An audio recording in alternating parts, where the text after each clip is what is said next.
Please welcome Dr. Steve English, an emergency medicine physician based in Jamestown, North Dakota, where he provides high acuity care in a rural setting. He also serves as medical director of Ashley Medical Center and holds the rank of Lieutenant Colonel in the North Dakota Army National Guard, where he's the state flight surgeon overseeing aviation medical readiness. Please welcome Dr. English. Good afternoon, everyone. Can you guys hear me? All right, good. All right, well, I have to say it's a true honor to be able to come here and tell you what we do at Jamestown Regional Medical Center and in support of such an important cause, a scary cause, and to be able to share some of our stories. And Ms. Asvig, are you out there, Ms. Asvig? Thank you for sharing your story today. That it's touching, and we don't always think of it in young men, young ladies, young people, and it's unfortunately happens in those people also. So thank you so much for coming out and sharing that story. Basically, we'll get started here, and Pete and Amy, thanks again. Today, I'm here on behalf of the emergency department at Jamestown Regional Medical Center.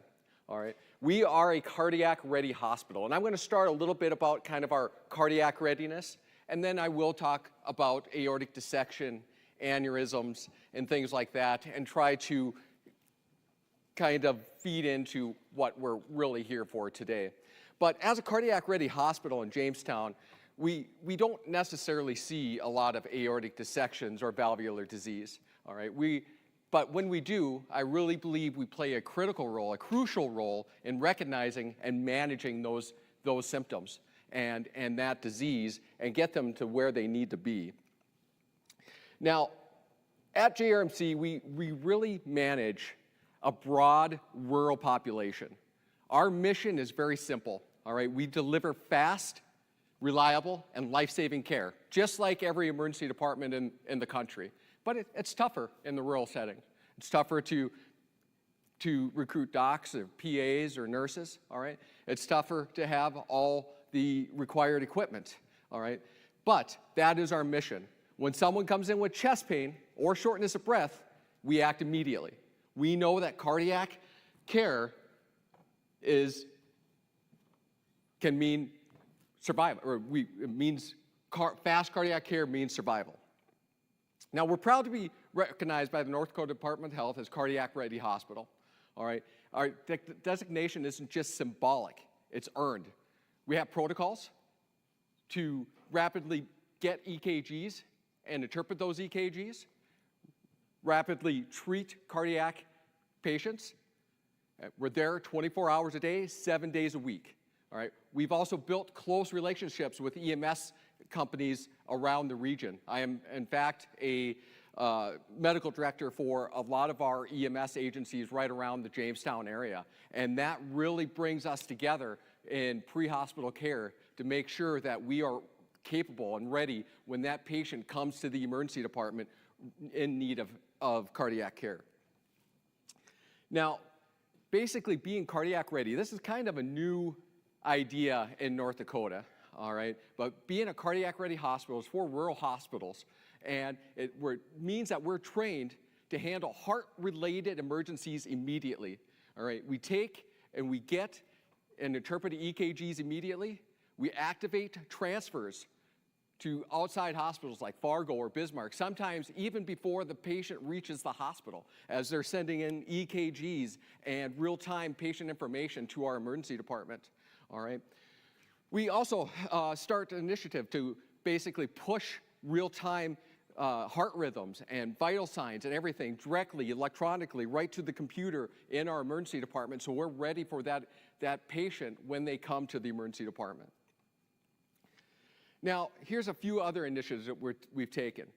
Our staff, not just the ER docs, but the nurses. We train our nurses in interpretation of EKGs and STEMIs. All right, when the ER doc is in another room, all right, that nurse is able to look at the EKG, determine if it's a STEMI, all right, and know that, hey, we need to act fast. They come and get us out of that other room, all right, so that we're able to activate cath lab in Fargo or Bismarck. All right. We use telephone consultations with cardiologists. I know we're going to see a few cardiologists here in the next few hours. Is Dr. Wynn out there? No, Dr. Wynn's not out there yet? Okay. He was the dean of the medical school when I was in medical school. I think he still is. But anyways, and then we track door to balloon time and first medical contact to transfer times to improve outcomes. All right. So we're tracking how long it takes from them to get from our door to the cath lab in Fargo and Bismarck, which improves outcomes drastically. All right. Now, again, I was saying, operating in a rural setting really presents a lot of challenges, all right, in recruiting and et cetera, all right? We don't have cardiologists on site. We're talking with cardiologists 90 minutes away just to get transfer set up and manage care, all right? The closest cath lab, again, 90 minutes away, all right? And that basically, that's not a 90-minute transfer time. It's probably more of a 2-hour transfer time, okay? Air transport isn't always available, all right? In North Dakota, winter happens, fog happens. Oftentimes, we're stuck transporting patients to Fargo or Bismarck by ground, all right, which definitely increases the amount of time, all right? But we meet these challenges head on, all right? We rely on protocol-driven care, all right? So when bad things happen, we take note of it and we make protocols for it, all right? We can't think of everything, but as things come up, we learn from our mistakes and we make protocols for it, all right? We coordinate with EMS to activate transfer early, all right? Again, being a medical director of many of the EMS agencies around Jamestown really gives us the inside scoop on working with them to make sure things work well and transition smoothly. All right, and we built partnerships with a lot of the air med transports around the region, including Sanford here in Fargo and Bismarck, and then Aberdeen. Now, you might ask, kind of, what does this have to do with rock from the heart, okay? Rock from the heart, we're talking about aortic dissection, aneurysm, and valvular disease. And the truth is, I'm thankful that we don't see a lot of this in Jamestown. And I'm thankful we probably don't see a lot of it around the country. I've trained in a level 1 in Omaha, Nebraska, where we were seeing 60 to 80,000 patients a year. We didn't see a lot of aortic dissections or valvular disease, thank goodness. We didn't see a lot of aneurysms, thank goodness, all right? But when it does happen, we're the first line of defense, all right? We are the first people to detect it and manage it. All right, we have to catch the red flags, all right? We have to stabilize the patient once we diagnose it. We start and maintain medications or drips to maintain blood pressure and pain, all right, to manage it, to prevent it from getting worse before they get their surgery that they so much need. We mobilize the resources, get them to the tertiary center, all right, whether it be by ground ambulance or air ambulance, all right? Our work is about readiness, about knowing when to pull the trigger on testing, all right? Our goal is for the common and the rare, for the expected and the unexpected. And I will tell you, most of the time, when we catch aortic dissection, it's unexpected. Now, I want to tell you a little bit about the first time I was even made aware of aortic dissection. I wasn't a physician yet. I was a flight medic in the North Dakota National Guard, and we were just on our regular drill day, and we were just sitting in our office, just probably messing around, not really accomplishing much, and a young gentleman, probably in his early 40s, walked in, just kind of clutching his chest, and basically just felt like something wasn't right. He was just driving from one building to the other and just felt like a warm wave go through his chest. Luckily, there was a doc in the office there, and he kind of caught what was going on. He kind of understand that, hey, this could be dissection. And at this point, I didn't even know what aortic dissection was, okay? But they called the ambulance. The ambulance got him to the hospital, and he lived. He had surgery, had a graft placed, and he's still living a productive life today. someone that young that had an aortic dissection. It's not something that we always think about. So just a little bit, to talk a little bit about dissection and what it is. I'm guessing pretty much everyone knows what dissection is that right? Or, no? Okay. So I'm glad we're going to talk about it then, all right? So aortic dissection is a condition, it's less common than heart attacks or blood clots in the lungs or arrhythmias, the typical causes of chest pain, all right? But even though it's less common, it is devastating if we miss it. And unfortunately, we lean towards missing this, okay? Not that we try to, we think about it all the time, but unfortunately, a lot of these get missed. And that is why I'm so glad that you guys have something like this here today to make us aware of things like this, all right? But what happens is there's a tear in the inner part of the aorta, all right, in the inner layer. And what happens is that blood goes into that tear and kind of pushes the inner part of the aorta, the layer of the aorta, away from the wall, okay? And then what happens is it kind of misses all the other blood vessels as it's going down the body, and it basically takes blood away from the other organs in your body, all right? Very, very deadly if missed. There's a couple different types of aortic dissection. If you look over here, you got a type A and you got a type B, all right? And there's different classifications of dissection, but let's see here. So this is the ascending aorta right here, all right? This is the descending aorta, all right? I'll look over here. Ascending aorta, descending aorta. The ascending aorta, if there is a dissection there, that is almost always surgical, almost 100% of the time.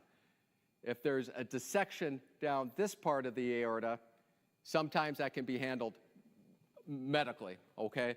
But typically, it seems like most of the dissections happen in this part, where it's a medical or a surgical emergency. Now, one of the greatest challenges with dissection is it doesn't always play by the rules, okay? We're taught in training, as emergency docs, we're taught in training of that tearing, ripping chest pain that goes from the chest into the back, all right? It's the worst pain ever, and it happens quickly, all right? That's what we're taught. And that's easy to pick up when that comes to the ER, all right? But the reality is 30% of patients that come in with dissection present atypically. All right, we've seen patients come in with just some minor chest pressure, some abdominal pain, maybe some stroke-like symptoms, have completely normal vital signs. No tachycardia, no hypertension, no hypotension, completely normal, just some chest pressure. All right, the mimicry is what makes this dangerous. All right, sometimes the subtle signs is what makes this dangerous. It can look like that heart attack, it can look like the stroke, it can look like a panic attack.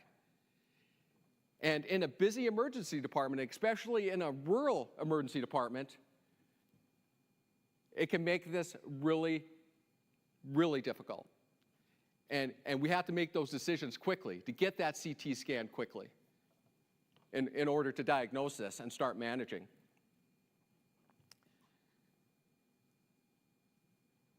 I think we might be playing with. All right. So again, as I said, we're talking about a rural hospital where we don't see a lot of dissections, but we take every potential case seriously because we understand how unforgiving it can be. Now, the first step is always clinical suspicion, all right? Now, if the patient doesn't look quite right, the pain doesn't fit that usual pattern, or if there's even a whisper of a possibility of dissection, we're acting on it, all right? Doesn't mean we're sounding all the sirens, but we're going to be testing for it. We're going to be doing the CT scan. All right, a CT angiography is going to be our gold standard in testing, and we have that at Jamestown Regional Medical Center. And most rural hospitals actually have that test and are able to perform that test. Now, also, let's say something's not quite right either. We can also use ultrasound.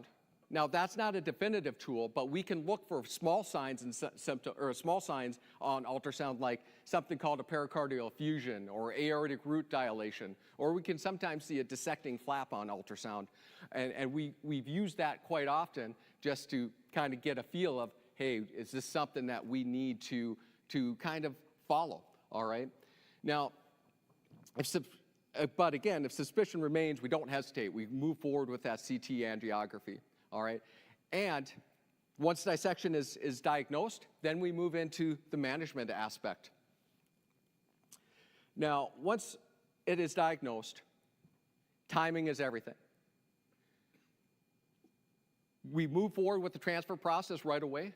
We move forward with talking with the cardiothoracic surgeon and ensuring that flight is coming on the way right away, all right? And if flight's not able to come, we're transferring by ground ambulance, as we talked about. We're typically transferring them here to Fargo or over west to Bismarck, all right? And typically, transfers are pretty quick to come by when something like this is happening.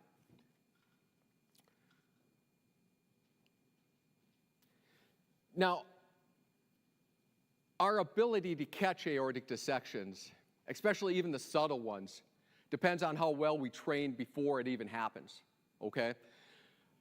At JRMC, we have ongoing staff education, all right? We particularly focus with EMS personnel so that they are aware of the possibility of aortic dissections also, all right? We teach our nurses, our techs, our providers, and even CNAs that these don't always present with that chest tearing to the back pain, or to the back, all right? It can have these atypical presentations. So we ensure that no matter what, in all of our chest pain pathways, we're considering aortic dissection. Now, due to HIPAA regulations, I want to tell you a little bit about a story, but due to HIPAA regulations, I have to make it a little bit vague. But just a few years back, probably 7 or 8 years back when I was kind of first starting out, had a gentleman come into the emergency department, and he had just some minor chest discomfort, just kind of in the middle part of the chest. And it was going on since the night before. And we started doing a chest pain workup. Of course, we're always thinking about aortic dissection, but we can't pull the trigger on every chest pain to look for aortic dissection, even though we would like to. But we drew the blood work, we got an EKG. The EKG was completely normal. The troponins, a protein in the heart that increases in your bloodstream if you have a heart attack. Those troponins were normal. His blood work was normal. His vital signs were overall pretty normal. A little high blood pressure maybe, but not too bad. And we kept kind of going down the road, and at one point he comes to me and he says, it feels like something's not right. It feels like I'm gonna die. And I'm not gonna say I'm gonna say it was divine intervention maybe. I don't know. Because nothing about that presentation told me that it was aortic dissection, but something just told me to obtain that CTA of the chest. And he had a dissection, and he lived. And he's doing great again today. So the good news is these dissections, even if they happen in a rural area where there's not a cardiothoracic surgeon available, the good news is it's survivable, and people live great lives after experiencing it. Now, I want to talk a little bit about aortic aneurysms. And Pete, I know you had an aneurysm, is that right?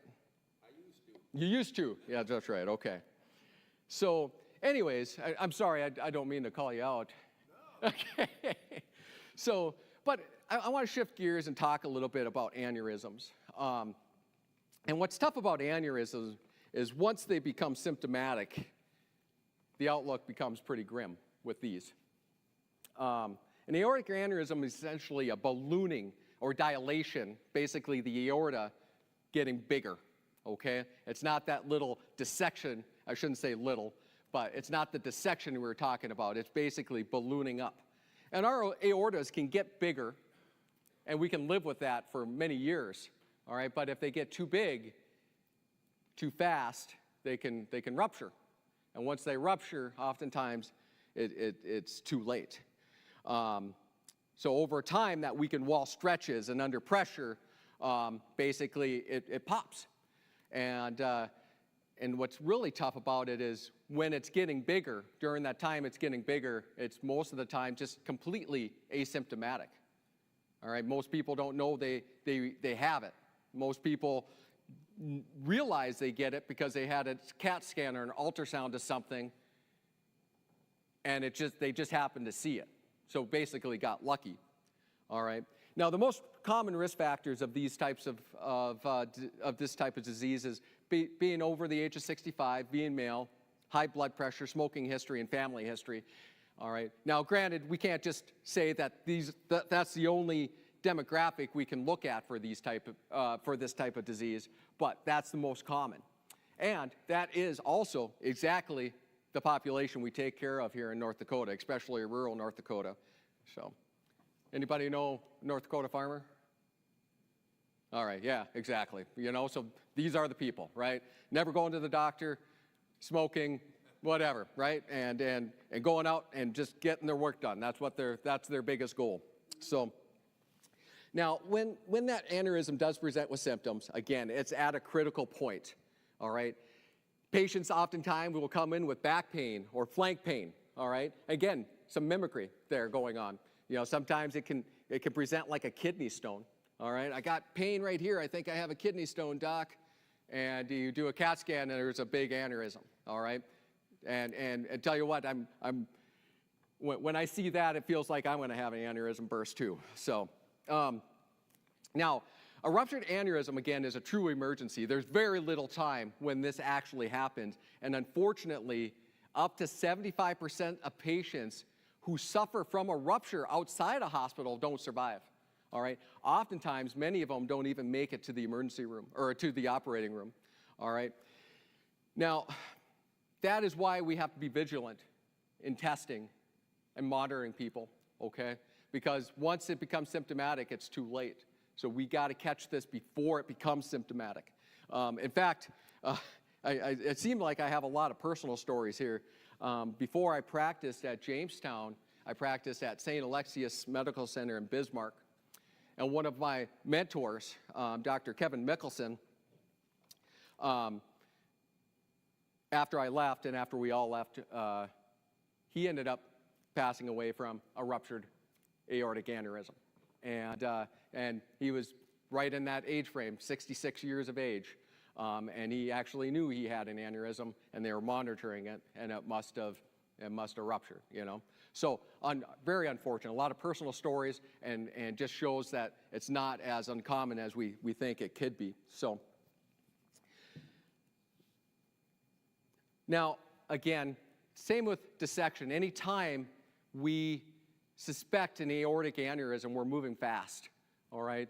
And again, time is definitely not on our side, okay?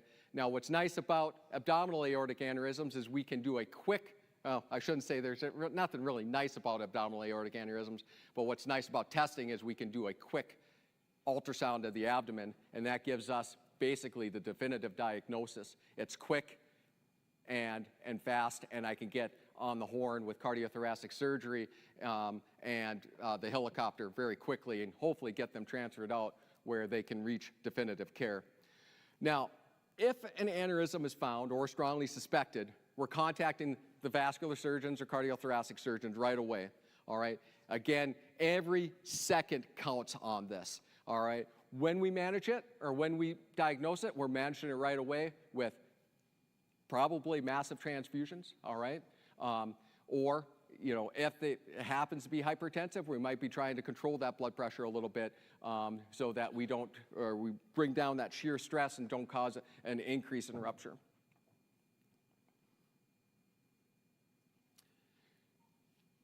Now, again, our priority is always going to be rapid transport, all right? We're going to be activating EMS, Sanford helicopter or Aberdeen med flight, all right? And we're going to continue that resuscitation. What is great about our small emergency department is our nurses know exactly what to do. They know where everything is, all right? They don't have to be told what to do. They are already grabbing blood. They are grabbing meds, and the patient's being treated pretty much instantaneously. Now, again, that's what we do at the emergency department, but that's not the real goal here. The real goal here is to make sure that we're aware of this and we prevent it from ever getting to that point, all right? We don't want you to be in my emergency department with a ruptured AAA, all right? We want you to be proactive and getting checked, getting that ultrasound. An ultrasound at age 65 is pretty easy, all right? Non-invasive, all right? And it's and almost 100% sensitive of finding a AAA, all right? So I ask you, you know, if you know someone in that age bracket, to please make sure you let them know that that is something that needs to be done. And I was just telling Pete today, I can't imagine the amount of lives he's saved, or Pete and Amy, amount of lives you guys have saved by making people aware of this. You know, even though it's not dramatic, or it doesn't feel like it's dramatic, you know, like in the movies or anything, in my mind it's dramatic. So thank you so much for what you do and making people aware.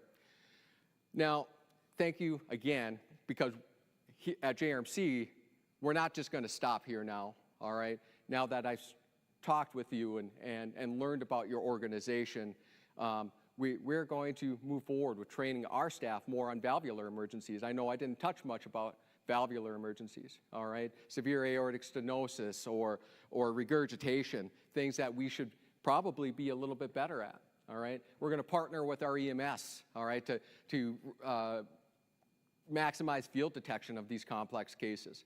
We're going to increase more community awareness, all right?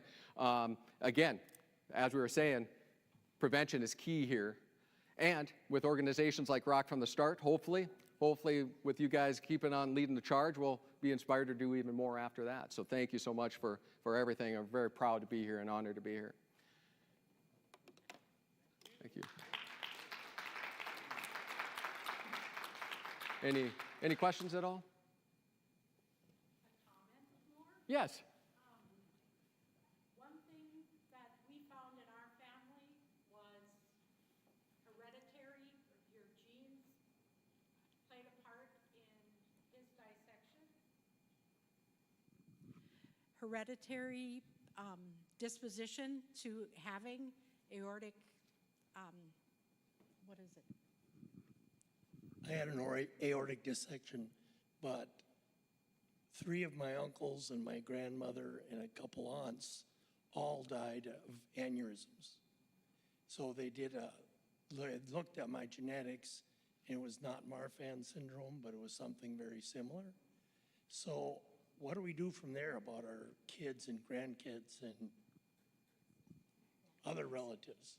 Well, you know, I'm going to say right now you already did the first step. All right, you're aware of it now, okay?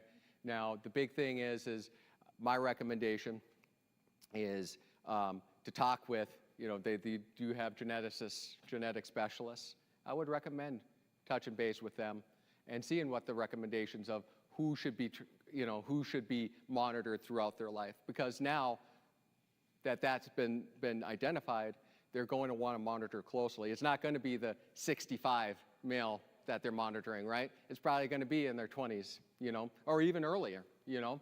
So my recommendation would be, first of all, talking with your family practice providers, all right? And then they could definitely make that referral to a geneticist or a genetic doctor, and then they can make those recommendations. They can do, you know, gene sequencing testing and determine, you know, how much of a risk each person is. And just to comment on a weird presentation, I just got cold, suddenly just freezing. And I just felt like a little rubber band around my chest. We debated about going in. I didn't want to, she took me in. They thought I was having a heart attack, checked that. We were in a very small town hospital, 4,000 people. And there's no ER department, they called a doctor in. Oh, right. Checked on things, gave me medication overnight. When the CT person came in the next morning, they did a CT, well, before they talked to me, they had a helicopter coming. So I went probably 18 hours without knowing, and before I ended up very fortunate, but it was a weird, even my doctor talked to me after the surgery, said it was a very odd presentation. So there's lots of different things. 100%, 100%.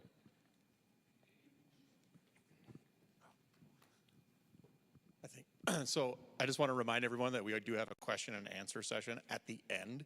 So if you have questions, if you could write them down, and then we will get providers to answer those questions here afterwards. So whenever you are ready. Thank you. I just want to say I'm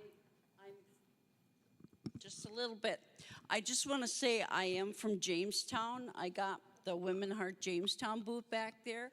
I'm here for the cardiac vascular disease part of. And I just want to say what Steve said. Rural is very challenging, but we are so blessed in Jamestown to have Dr. Steve and Dr. Deal. Dr. Deal? Dr. Deal. Those two are amazing ER doctors. And like I said, Jamestown is blessed. Like he said, I've gone in there, and I'm in there many times. I haven't seen you too much, but I always get the other ones. But I just wanted to say it is challenging, but they've done great with me. Well, thank you for making me blush. So. Thank you, Dr. English. Well, thank you again, Dr. English, and thank you for serving our rural communities. Thank you for being a part of the Rock from the Heart community and for joining us today. Your presence and engagement make a huge difference in raising awareness and building a stronger support network for those affected by aortic and heart valve disease. Thank you so much for attending today.